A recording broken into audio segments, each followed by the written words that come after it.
नमस्ते दोस्तों, आप लोगों को सभी को चैत्र नवरात्रि अपने हिंदू नववर्ष की बहुत बहुत शुभकामनाएं दोस्तों। और भगवान से यही प्रार्थना करूंगी कि आपका ये साल बहुत बहुत अच्छा जाए और खुशियों से भर दे भगवान। तो दोस्तों, मैं आज आपके लिए कल जो मैंने वीडियो डाला था ना, उसको लेके मैं कुछ बात करने के लिए आई हूँ। कि कल मैंने डाला था कि मेरी मदर इन लॉ को ऐतराज़ है, उनके बेटे का फ़ोटो यूज़ करना, उनका नाम लेना, उस पर ऐतराज़ है।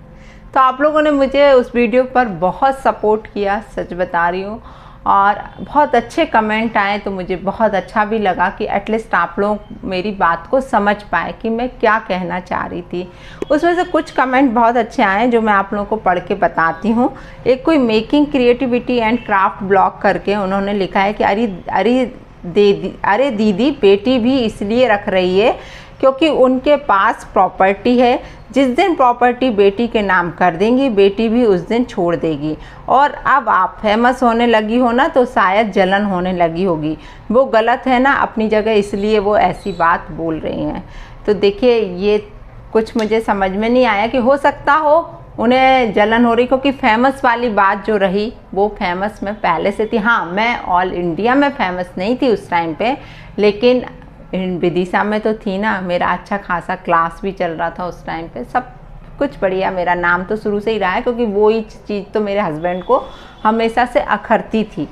तो रहा फेमस का तो मुझे नहीं लग रहा, पर हो भी सकता है यार, किसी के पेट में देख के नहीं बैठे आए कि अपन वो क्या सोच रहा है, क्या दिमाग में थोड़ी बैठे उनके कि वो क्या सोच रहे हैं अपने प्रति। हो सकता हो जलन वलन हो रही हो, ये चीज़ तो खैर मुझे नहीं आ रही समझ में, लेकिन मुझे कमेंट अच्छा लगा इसलिए मैंने वो चीज़ पढ़ के दिखाई। अच्छा, दूसरा एक प्रदीप कुमार जी हैं, उन्होंने लिखा है कि दीदी, इसके बेटे का फ़ोटो हर ब्लॉग पर लगाया करो, पोती तो इसकी है। तो ये बात मुझे बहुत अच्छी लगी दोस्तों, कि मतलब सच में जो जलता है ना, उसको दिल से जलाना चाहिए, है ना। तो थैंक यू प्रदीप जी। और दूसरा प्रदीप कुमार जी ने एक और कमेंट लिखा है कि दीदी, आपकी आत्मा सता के या भले नहीं भरेगी, ऐसे ही इसकी बेटी है, ये नहीं सोचती ये दो फूल सी भतीजी तेरे भाई का ही तो खून है। तो भाई यार, ये इतना सोचती तो सच बताओ कि हमारा परिवार बिगड़ता ही क्यों, है ना। इतना ही तो नहीं था, सोचने समझने की शक्ति इतनी तो नहीं थी ना।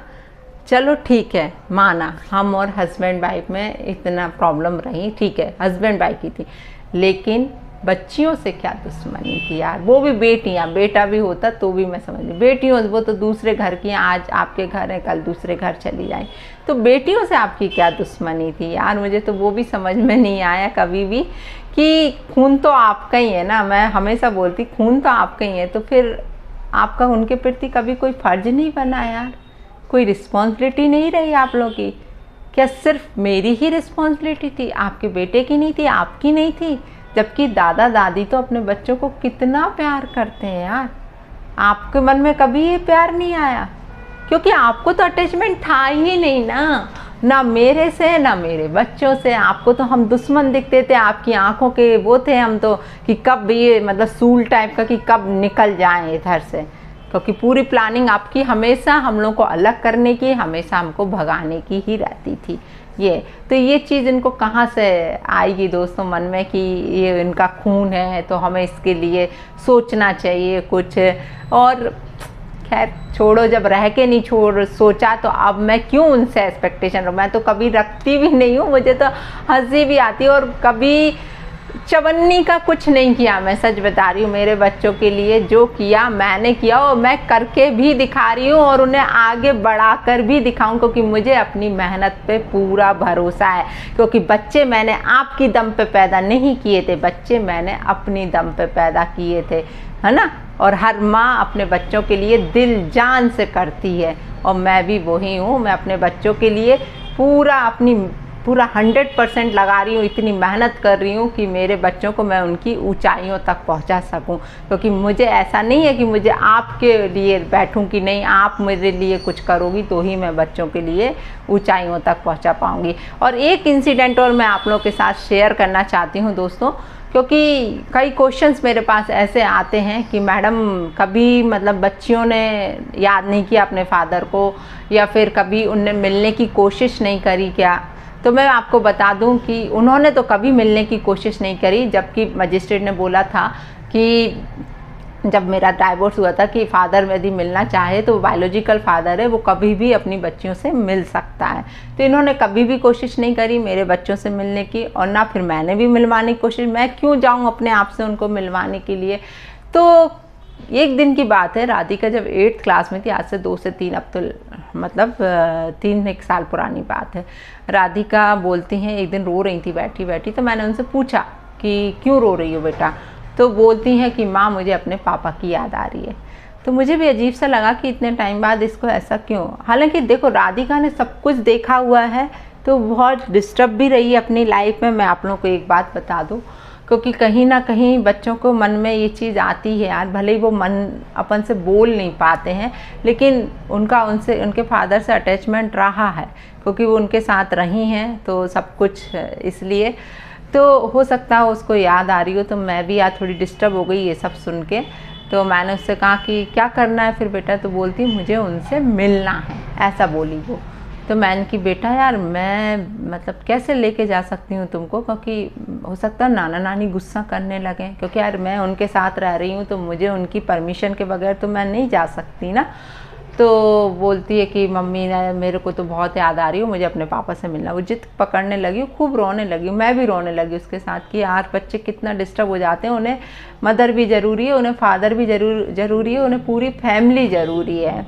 उस टाइम मुझे यही एहसास हो रहा था। तो मैंने उससे कहा ठीक है बेटा मैं लेके चलूँगी, चाहे मुझे कुछ भी उस चीज़ के लिए भुगतना पड़े, मैं सबकी सुन लूँगी, लेकिन मैं तुझे मिलाने ज़रूर ले जाऊँगी। सुबह हुई, मैं उसको लेके गई उसके फादर के घर, लेकिन मैंने उससे कहा कि बेटा मैं बाहर खड़ी रहूँगी, मैं अंदर नहीं आऊँगी। तो बोलती ठीक है माँ मैं अंदर। मैंने कि तू बस मिल के बेटा बाहर आ जाना, मैं अंदर नहीं आऊँगी।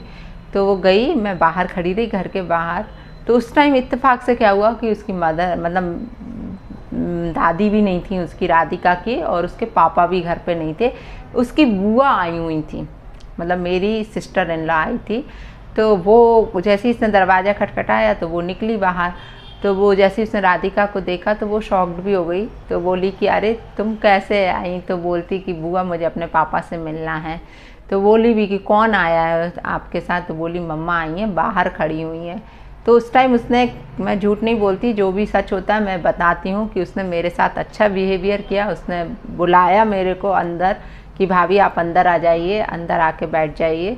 और फिर उसने अपने भाई को कॉल किया कि भैया राधिका आई है आपसे मिलने के लिए। तो वो आया भी, और उस टाइम भी वो ड्रिंक में था, आप लोगों को बताऊं, क्योंकि वो तो 24 आवर्स ड्रिंक में ही रहते थे। आए, थोड़ी देर मिले, तो ये भी नहीं कि मतलब इतने देर कोई और फादर हो तो मतलब पागल ही हो जाए इसको देख के कि बच्ची मेरी इतने टाइम मिलने के बाद मिलने आई। वो रो भी रही थी। थोड़ी देर मिले जुले, आधा घंटा हुआ, आधा पौन घंटे में मैं वापस आ गई। अब आप लोग को ये चीज़ मैं क्यों बता रही हूँ वो मैं अब बता रही हूँ कि मैं इस चीज़ को क्यों आप लोगों के सामने रख रही हूँ। जैसे हम लोग मिल के आए, उसकी माँ का कॉल आता है, वो बोलती हैं कि ये इसलिए मिलने आई थी क्योंकि मैं अब रिटायर हो गई हूँ, मेरे रिटायरमेंट का पैसा आया है इतना लाखों रुपए, और इसको अब लालच आ गया, इसलिए बच्चियों को आगे कर रही है कि मतलब सब कुछ ठीक हो जाए और मतलब बच्चों को पैसा वैसा मिल जाए। तो यार मुझे इतनी गुस्सा आई है उस टाइम पे कि ये औरत किस दिमाग की है यार। इसको मतलब मुझे तो पता भी नहीं था कि तुम रिटायर हो गई हो अपनी जॉब से, मुझे तो कुछ भी नहीं पता था। जस्ट मेरी बेटी रो रही है और मैं उसे उसके फादर से मिलवाने लगी कि यार बच्चों को कल के दिन ये ना लगे कि मेरी माँ ने कभी कोशिश भी नहीं करी, हमने कहा और हमारी माँ ने हमें मिलवाया भी नहीं, कभी बच्चों के ये माइंड में भी ना आए ये चीज़। इस कारण मैं उसको मिलवाने ले गई थी। लेकिन मुझे सुनने क्या मिली कि मैं प्रॉपर्टी के चक्कर में गई थी, मैं प्रॉपर्टी के लालच में गई थी, मैं उसका रिटायरमेंट का पैसा लेने के लिए गई थी। मुझे अभी हंसी आ रही दोस्तों, मैं उस टाइम मुझे ऐसी चिंगारियाँ छूट रही थी कि कब मैं इसको अच्छा सुना दूं कि यार मैंने तो तुम्हें दिया ही दिया है, मैंने कभी तुमसे चवन्नी नहीं ली, कभी लालच नहीं किया। मैं हमेशा यार मैं इतने अच्छे परिवार से बिलोंग करती हूँ, हमेशा पैसों में खेले हैं, मैं तुम्हारे सड़े से पैसों का क्यों लालच करूँगी। खुद से मैंने मेहनत किया है, खुद से बचपन से मैंने मेहनत किया, मैं मेहनती औरत हूँ और अपनी मेहनत पे भरोसा करती हूँ, मैं तुम्हारे पैसे क्यों लूँगी यार है? मतलब उस दिन से फिर मैंने राधिका से बोल दिया कि बेटा आज के बाद अब मैं, और राधिका को भी ये चीज़ का लगा कि यार मम्मी ने तो ऐसा कुछ सोचा भी नहीं था, मैं ही ले गई थी। मैंने उसे बाकायदा वो रिकॉर्डिंग भी सुनाई पूरी कि देख ये चीज़ आ गई बेटा, तुझे एक बार मुझे वहाँ ले जाने में। तो उनके अब बेटा आगे से कभी भी मत कहना कि मैं वहाँ जाऊँगी तुझे लेके, देख लिया ना तूने क्या तमाशा बना एक बार का ही। तो फिर उस दिन से हम लोग कभी नहीं गए। फिर ना बच्चियों ने कभी बोला, और बच्चियाँ भी समझदार हैं यार मेरी, मैं सच बताऊँ उसे खुद लगता है कि माँ कितनी मेहनत करती है, किसने हमारे लिए किया है ये भी राधिका को बहुत अच्छे से मालूम है कि मम्मी ही मेरे लिए इतनी मेहनत कर रही हैं, मेरे को पढ़ा रही हैं, लिखा रही हैं। और कभी हम एहसास भी नहीं होने देते कि मतलब उनके फादर नहीं हैं, उनके साथ हमेशा माँ भी बन के मैं ही रहती हूँ, बाप भी बन के मैं ही रहती हूँ, उनके लिए सब कुछ मैं ही करती हूँ, घुमाना फिराना, उनके लिए अच्छा पहनाना ओढ़ाना, हर चीज़ का ख्याल मैं ही रखती हूँ उनके लिए। और मैं यही सोचती हूँ कि इन्हें कहीं भी एहसास ना हो कि इनके पापा नहीं हैं दोस्तों। तो मतलब कहीं ना कहीं यार बहुत अंदर से ऐसी हुक सी उठती कभी कभी यार कि क्या है यार ये सब, मतलब बच्चे कितना डिस्टर्ब हो जाते हैं ये सब चीज़ों से, वो कह भी नहीं पाते हैं कि वो आखिर चाह क्या रहे हैं। उनके मन की बात मैं बहुत अच्छे से समझती रही, लेकिन क्या करती, मजबूर थी मैं भी यार। और फिर उनको भी पता था कि उनके पापा कैसे, आज अच्छा सब कुछ होता तो अलग ही क्यों होते दोस्तों, अलग होने का फिर तो सवाल ही नहीं उठता था, क्योंकि मूर्ख तो नहीं हूँ ना मैं। खैर लीव इट, क्या करना है ये सब करके। तो दोस्तों आप लोगों का दिल से धन्यवाद कि आप लोग मेरे लिए इतना सपोर्ट कर रहे हो, और आप लोग के सपोर्ट की मुझे हमेशा ही ज़रूरत रहेगी। और ऐसे ही अपना सपोर्ट मेरे ऊपर और मेरे बच्चों पर अपना आशीर्वाद बना के रखना, ताकि मेरे बच्चे, और भगवान से प्रेयर करना कि मेरे बच्चों को मैं उनकी ऊंचाइयों तक पहुंचा के रहूं, इतनी मेहनत करूं, मेरे हाथ पैर जब तक सलामत रखना भगवान, जब तक मैं बच्चों को उनकी ऊंचाइयों तक ना पहुंचा दूं। फिर चाहे मुझे कुछ भी हो जाए, इसके बाद मुझे कुछ भी लालच नहीं है, लेकिन बस भगवान जब तक मुझे स्वस्थ रखना कि मैं अपने बच्चों को अच्छे से पढ़ा लिखा पाऊँ, मैं मेहनत कर पाऊँ। बस कभी ना कभी डर लगा रहता है, सच बताऊँ, कि भगवान ना करे मुझे कुछ हो गया तो मेरी बेटियों का क्या होगा। कभी कभी बहुत टेंशन में आ जाती हूँ मैं, लेकिन नहीं, भगवान के घर देर है यार अंधेर नहीं, भगवान भी देखते हैं कि ये परेशान है तो वो सुनते हैं यार। मुझे तो खैर भगवान पे बहुत ही भरोसा है, सच बता रही हूँ। आज जहाँ हूँ मैं उन्हीं के कारण हूँ, ये क्योंकि मैं अपने माँ बाप को और भगवान को कभी नहीं छोड़ती। मैं अपने माँ बाप को भी भगवान ही स्वरूप समझती हूँ, क्योंकि उन्हीं के कारण आज मैं यहाँ तक पहुँच पाई हूँ दोस्तों। तो चलिए दोस्तों, आज का ब्लॉग लंबा हो रहा है, फिर मिलती हूँ मैं आप लोगों से दूसरे ब्लॉग में, और इसी तरह अपना प्यार और सपोर्ट बना के रखिएगा। धन्यवाद।